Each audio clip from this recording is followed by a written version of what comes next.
Salut tout le monde, j'espère que vous allez bien. On se retrouve aujourd'hui pour une vidéo spéciale cahier de vacances. Et oui, les grandes vacances sont là, donc qui dit vacances dit cahier de vacances chez moi. Alors n'hésitez pas à me dire en commentaire si chez vous aussi vous faites faire des cahiers de vacances à vos enfants et lequel vous utilisez. Alors ici, on en a deux pour le CP. Alors rassurez-vous, je ne vais pas le faire travailler comme un forcené, il n'aura pas les deux cahiers à faire. Mais en fait, je vais vous expliquer. Au début, j'avais acheté ce très chouette cahier de vacances de chez Hachette, spécial Samy et Julie. Donc c'est une collection qu'on aime beaucoup, Samy et Julie. Enzo a beaucoup de livres de cette collection et donc on s'était dit que le cahier de vacances, ce serait super, on aurait des petites histoires en plus, surtout voilà, qu'il y a une histoire inédite dedans. Mais en parlant avec l'orthophoniste, elle m'a conseillé plutôt de prendre celui-ci. Donc Chloé a le même, elle avait un Hachette, pareil pour son niveau.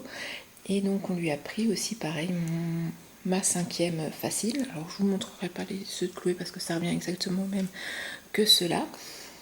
Et en fait elle m'a conseillé de prendre plutôt celui-ci pour mes enfants qui est adapté au 10.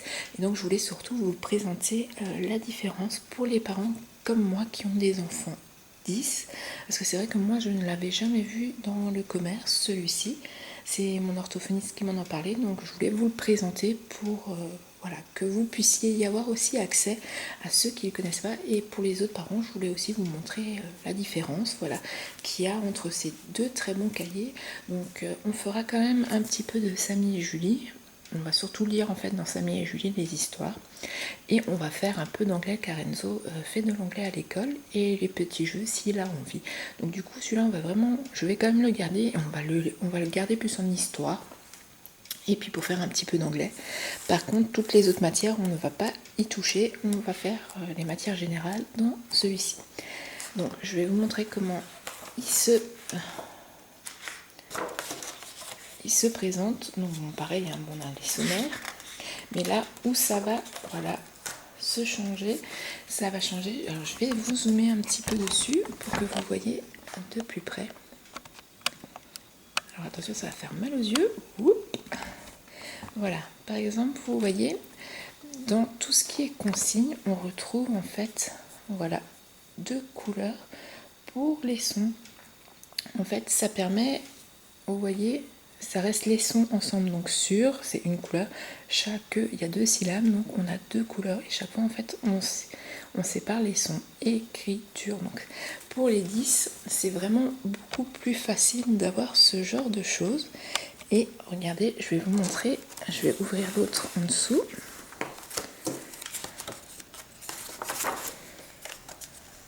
Voilà, alors, je vais essayer de zoomer sur... Je vais pas zoomer, je vais vous le rapprocher, ça sera plus simple. Vous voyez, niveau taille d'écriture aussi. L'écriture, là le texte est écrit très gros, effectivement, comme sur le cahier 10. Mais après, sur les exercices, on passe sur du petit et donc on n'a pas cette particularité d'avoir les syllabes séparées. Et donc on voit aussi que le spécial 10 est beaucoup plus coloré. Même dans les points pour relier, vous voyez, c'est du vert et du rouge et pas seulement du noir. On va continuer. Donc, les jeux, les jeux, on les fera certainement. Et regardez, je vais vous montrer. Voilà. Donc là aussi, on a des petites aides, reconnaître les sons et voyelles, qui nous permettent en fait avec les signes. Donc moi je sais que Enzo a utilisé la méthode des alphas pour apprendre à lire et donc dans la méthode des alphas on retrouve ces signes là, donc ça va lui permettre aussi de revoir ça et de retravailler en fait les sons. Donc c'est une aide quand même très précieuse pour les enfants 10. Et j'aimerais vous montrer aussi, voilà, regardez. Dans tout ce qui est cases pour écrire, voilà, vous voyez, on a vraiment de l'espace. Chose qui manque un petit peu pour les enfants, voilà. avec des troubles d'apprentissage et des problèmes de graphisme. Voilà, l'espace est vraiment plus restreint dans les cahiers normaux.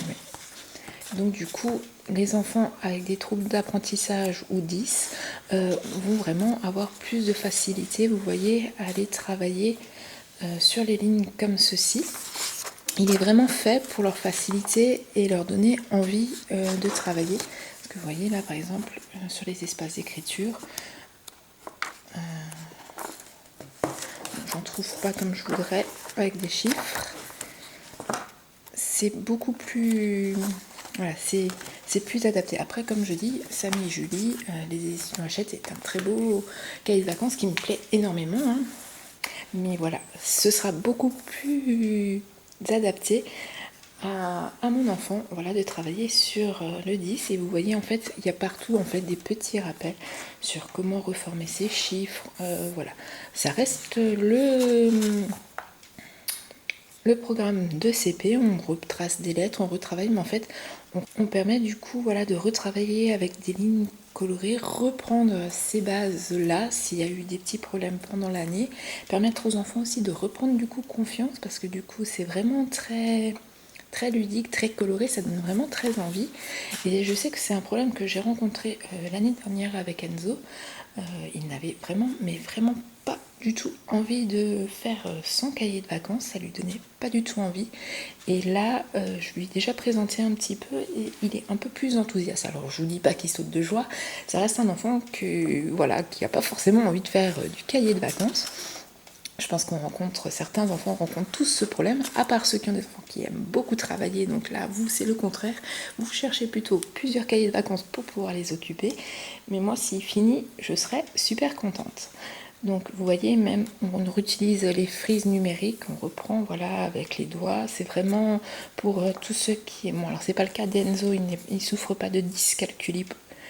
Donc voilà, mais je trouve que c'est des rappels qui permettent tout en douceur voilà, de revoir tout le CP sans heures. Et voilà, je le trouve vraiment très bien fait. Je suis vraiment contente en fait que mon orthophoniste me l'ait conseillé. Je pense que voilà, il est vraiment adapté pour les enfants à troubles d'apprentissage. Donc je verrai avec Chloé qui vous fera peut-être un retour en fait sur son cahier de vacances quand elle aura fini son ressenti, si elle a envie. Sinon c'est moi qui vous ferai un retour pour les deux. Si Enzo a envie de vous faire aussi un retour, je vous le mettrai. Et donc voilà, je tenais vraiment à vous présenter la différence. J'espère que voilà, s'il y a des parents 10 et que vous ne le connaissez pas, ça vous a permis de le découvrir et vous faciliter peut-être la tâche du cahier de vacances. N'hésitez pas à me dire voilà, en commentaire si vous aussi vous avez des enfants à troubles d'apprentissage ou 10. Et je vous dis à très bientôt pour une prochaine vidéo. Bye bye!